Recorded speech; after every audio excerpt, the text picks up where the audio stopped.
चितवन जिल्लाका विभिन्न पर्यटकीय स्थलहरूमध्ये एकदमै महत्त्वपूर्ण मानिने सौरामा रहेको म्युजियममा आइपुगेका छौँ आज हामी।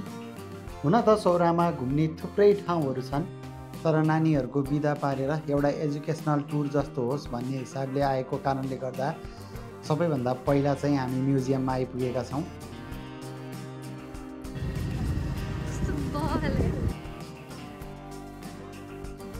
यदि तपाईँ चितवन घुम्न आउनुहुन्छ भने चितवन राष्ट्रिय निकुञ्जको अनुभव अझै रोचक बनाउन यो सङ्ग्रहालयले सहयोग गरेको छ।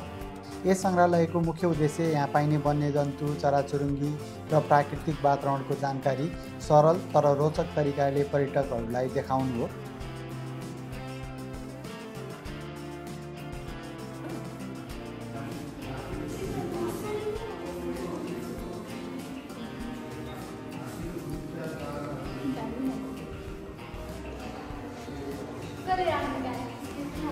त्यसै गरी चितवन राष्ट्रिय निकुञ्जभित्र अथवा भनौँ यस वनभित्र मृग, बाघ, भालु, बँदेल, चितुवा, गोही जस्ता धेरै जानवरहरूको चाहिँ स्टफ मोडल र प्राकृतिक वातावरणमा लिएको वास्तविक फोटो पनि यहाँ प्रदर्शनमा राखिएको छ।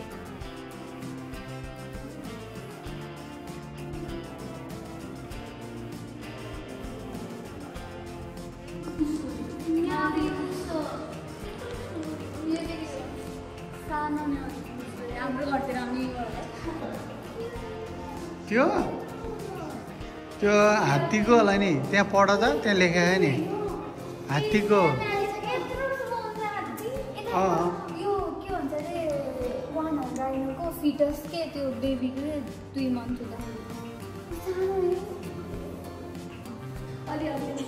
टाउको अझै निकाल,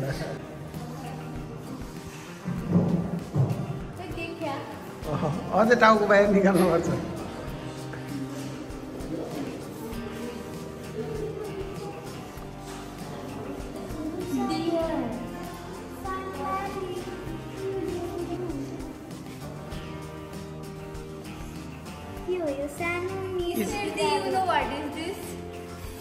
स्मृतिलाई मनपर्छ।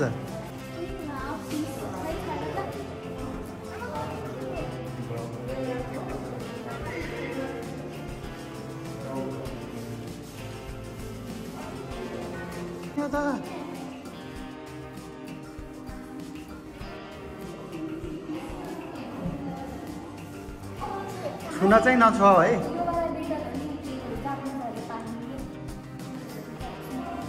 ककरोच नै रहेछ यो वाला किरा।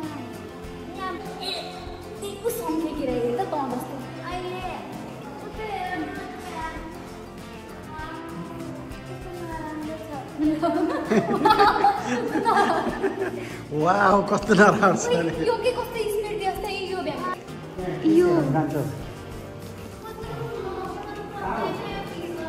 यो फिस होइन होला क्या, बाबालाई पढ्न आउँदैन। डल्फिन हो, फिस रे कि फिस भने बाबालाई डल्फिन र फिस पनि थाहा छैन।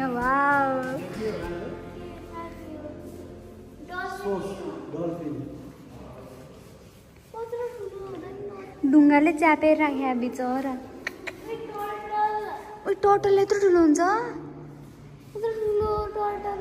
टर्टल त सानो हुन्छ होइन? यसको साथसाथै निकुञ्जभित्र पाइने विभिन्न चराहरू किङफिसर, सारस, चिल, गिद्ध, मयूर लगायतका धेरै चराका प्रजातिहरूको जानकारी र तस्बिरहरू पनि यहाँ राखेको पाइयो।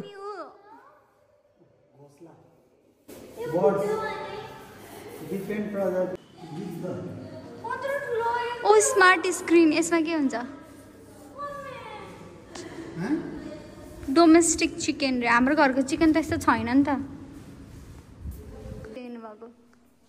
र हाम्रो यो एउटा सानो ट्रिप यही नै सकिएको जानकारी गराउन चाहन्छु। फेरि हामी यस राष्ट्रिय निकुञ्जभित्रका विभिन्न स्थानहरूमा घुमेको भिडियो अपलोड गर्ने नै छु। तबसम्मको लागि बिदा दिनुहोस्। नमस्कार। स्मृति आफै एउटा स्नेक हो। टर्टलको सेल माथि, त्यहाँ टर्टलको सेल।